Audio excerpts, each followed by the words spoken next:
Hello everyone, आज हम लोग कंटिन्यूस सीरीज पढ़ेंगे मेजर्स ऑफ डिस्पर्जन में। उसके डायरेक्ट मेथड का सॉल्यूशन देखा जाएगा और नेक्स्ट फिर शॉर्टकट एंड स्टेप भी कंटिन्यू करेंगे। बट आज हम लोग अभी क्या पढ़ने जा रहे हैं, डायरेक्ट मेथड, और क्या कैलकुलेट करेंगे, स्टैंडर्ड डिविएशन और उसके कोएफिशिएंट को कैलकुलेट करेंगे। तो चलिए स्टार्ट करते हैं। क्वेश्चन देखते हैं क्या क्वेश्चन कह रहा है। मार्क्स दिया है क्लास इंटरवल का, हमने आपको पहले ही बताया था कॉन्टिन्यूस सीरीज का कि आप कैसे पहचानोगे कि उसका क्लास इंटरवल होता है। जब सीरीज क्लास इंटरवल में हो that's mean that is a continuous series.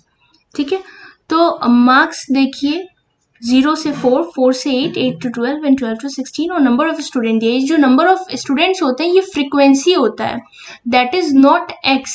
X नहीं होता है, ठीक, फ्रीक्वेंसी होता है। हमें एक्स इसमें कैलकुलेट करना पड़ता है थ्रू क्लास इंटरवल। ये जो क्लास इंटरवल दिया है इससे हमें क्या निकालना पड़ेगा, एक्स निकालना पड़ेगा और फ्रीक्वेंसी दी हुई है।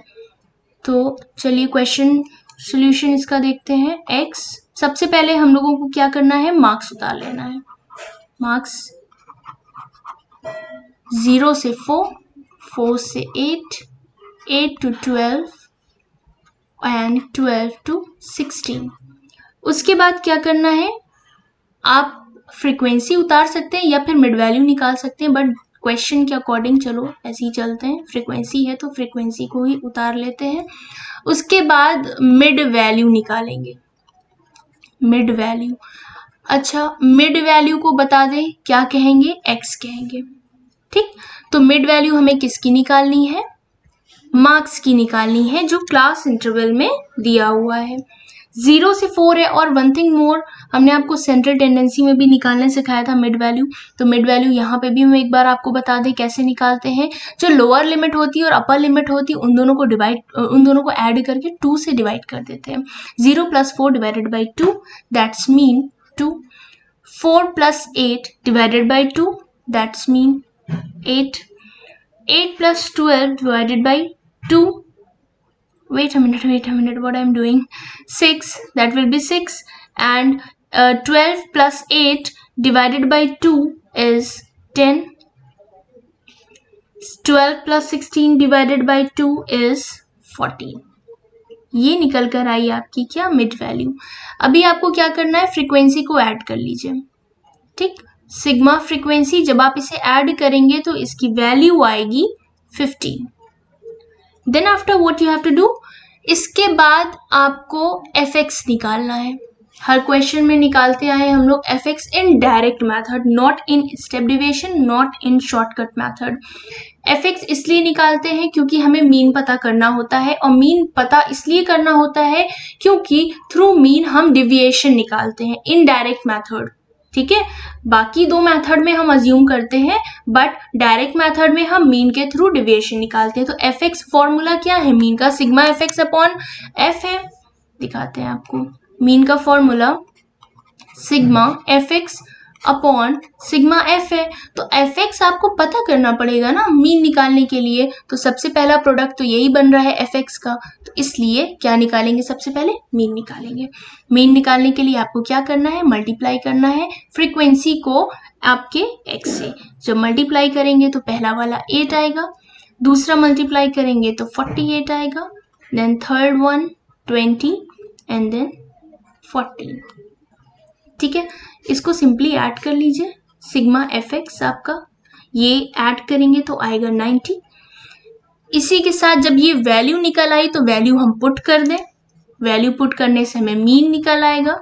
मीन इसका कितना हो जाएगा, जब हम 90 को 15 से डिवाइड करेंगे तो 15 6 90 होता है, तो 6 क्या निकल कर आ गया, मीन निकल कर आ गया। अब हमें डिविएशन निकालना है। डिविएशन निकालने के लिए क्या करना रहता है, डिविएशन निकालने के लिए x माइनस x बार ये होता है। अज्यूम नहीं होता है, बार बार रिपीट कर रहे हैं। अज्यूम कब होता है, जब स्टेप डिविएशन और शॉर्टकट मेथड होता है। ओके, अब यहाँ पे x क्या है, x ये है 4 है ना, सॉरी 2 6 10 14। ये x दिया हुआ है, और मीन अभी आपने निकाला जो कि निकल कर आया है 6, ये देखिए है ना। तो आप एक एक वैल्यू को लेते जाएंगे और माइनस करते जाएंगे। जैसे कि अगर हमें x माइनस एक्स बार पहली वैल्यू का निकालना है तो x पहला 2 है, -6 करेंगे तो -4 आ जाएगा। नेक्स्ट आप देखेंगे, नेक्स्ट आपका 6 है, -6 करेंगे तो 0 आ जाएगा। ठीक, नेक्स्ट कितना है 10 है, तो 10 -6 करेंगे तो कितना हो जाएगा 4। ठीक है, नेक्स्ट कितना है 14 -6 करेंगे तो कितना हो जाएगा आपका 8। देख रहे हैं ना, मीन की वैल्यू एक बार रखी है, वही वैल्यू रहेगी, बाकी x चेंज होता रहेगा जैसे जैसे यूनिट इसकी चेंज होती रह रही है। तो हमारा ये निकल कर आ गया, ये सारा है ना, ये निकल कर आ गया। तो अब यहाँ पे आप वैल्यू पुट कर देंगे, पहला वाला -4 था, 0 था, 4 था और 8 था। ठीक है, उसके बाद ये पेन क्यों नहीं चूज हो रही है, ओके। उसके बाद आपको क्या निकालना है, डी स्क्वायर। डी स्क्वायर निकालने के लिए ये जो डी निकला है ना, इसका ही स्क्वायर कर दीजिएगा। स्क्वायर अगर वैल्यू माइनस में है तो स्क्वायर करने पे वो प्लस में हो जाती है। 16 0, 4 का स्क्वायर करेंगे 16, 8 का स्क्वायर करेंगे 64।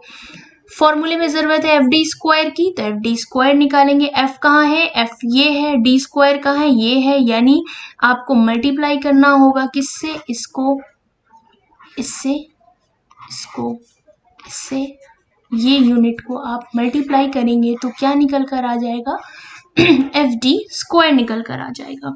तो पहला कितना हो जाएगा, एफ आपका 4 है ना, एफ 4 है और डी स्क्वायर 16 है, 4 का मल्टीप्लाई 16 में करेंगे तो 64 हो जाएगा, और 8 का मल्टीप्लाई 0 में करेंगे तो 0 हो जाएगा, 16 का मल्टीप्लाई 2 में करेंगे 32 हो जाएगा, 64 का मल्टीप्लाई 1 में करेंगे तो 64 ही रहेगा।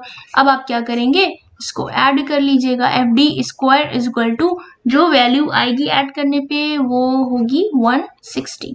अब फॉर्मूले पे आइए और फॉर्मूला नोट करिए।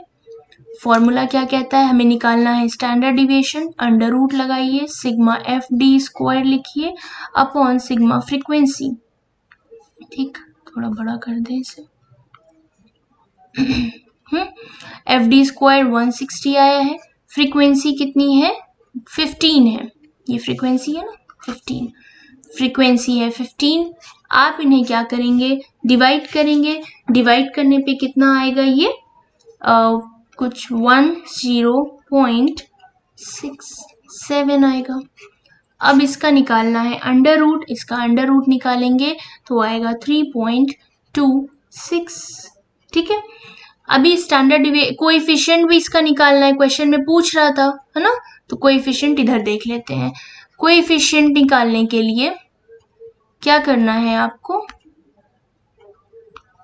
पेन बहुत दिक्कत कर रही है। कोएफिशिएंट निकालने के लिए फॉर्मूला लगाएंगे स्टैंडर्ड डिविएशन और बार का। स्टैंडर्ड डिविएशन निकाला आपने 3.26 और मीन निकाला था कितना, 6 निकाला था, यस 6 आया था। आप इन्हें डिवाइड कर देंगे 0.54 क्या आ गया आपका, कोएफिशिएंट ऑफ स्टैंडर्ड डिविएशन आ गया। यहाँ तक क्लियर है। अभी भी बहुत सारे बच्चों को डाउट होगा किसमें, अंडर रूट में। चलिए वो भी सिखा देते हैं कि अंडर रूट कैसे निकालेंगे। यस, चलिए इधर सॉल्व करते हैं। 10 और 6 7 का अंडर रूट निकालना है। सबसे पहले क्या करेंगे, पेयरिंग कर देंगे, 2 की पेयरिंग। डेसिमल वाला हमने आपको बताया है, जब डेसिमल लगा होगा तो हम लेफ्ट वाले की पेयरिंग लेफ्ट साइड और राइट वाले की पेयरिंग राइट साइड करते हैं। उसके बाद यहाँ पे ऐसा नंबर लिखें कि 10 से ज़्यादा ना हो, 10 से कम ही रहे पर ज़्यादा ना हो। तो यहाँ पे अगर हम 3 लेंगे तो 3 3 ज़ा, क्योंकि 3 यूनिट हमें यहाँ पे भी रखनी, 3 यहाँ पे भी रखना पड़ेगा, तो 3 3 ज़ा कितना होता है 9 होता है। 10 में से ये वाली यूनिट माइनस होगी यानी कि ये 1 आ जाएगा। ठीक है, इनको हम ऐड करते हैं, ये कितना हो जाएगा 6 हो जाएगा। ठीक, अब इसमें क्या होता है कि 2 यूनिट साथ में उतारी जाती है, तो आप डेसिमल लगा था, डेसिमल लगाएंगे यहाँ और 6 7 साथ में यूनिट उतारेंगे। ठीक, उसके बाद यहाँ पे ऐसी वैल्यू होनी चाहिए कि 167 से ज़्यादा ना हो।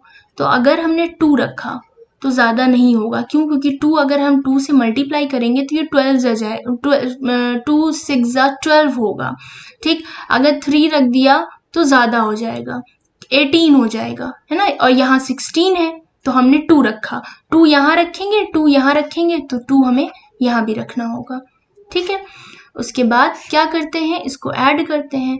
यहाँ पे आप ऐड कर लीजिए और यहाँ पे आपको इनका मल्टीप्लिकेशन लिखना होता है। आप इन्हें मल्टीप्लाई करेंगे तो 1 2 4 आएगा और इन प्रोडक्ट को माइनस किया जाता है, इन्हें माइनस करेंगे तो 43 आएगा, ठीक है।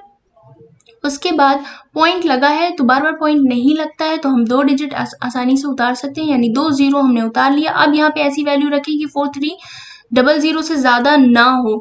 अगर मैंने यहाँ 7 रख दिया तो 7 6 जा कितना ज़्यादा हो जाएगा, है ना। कैरी अगर हम कैरी करेंगे तो फिर ऐड होगा 42 में, फिर हम अगर वैल्यू ऐड करेंगे तो और ज़्यादा हो जाएगी, तो 43 से वो एक्सीड कर जाएगी।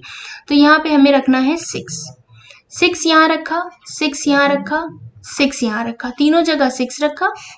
6 का पहले मल्टीप्लाई हम लोग लिख दें। 6 का अगर हम इन सब में मल्टीप्लाई करेंगे तो आपका आएगा 3876, ठीक है।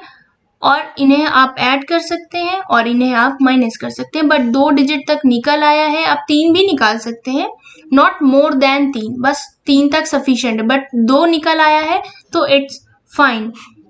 ये देखिए आपका 3.26 आंसर आया था, तो आपका आंसर इस तरह आ गया, ठीक है।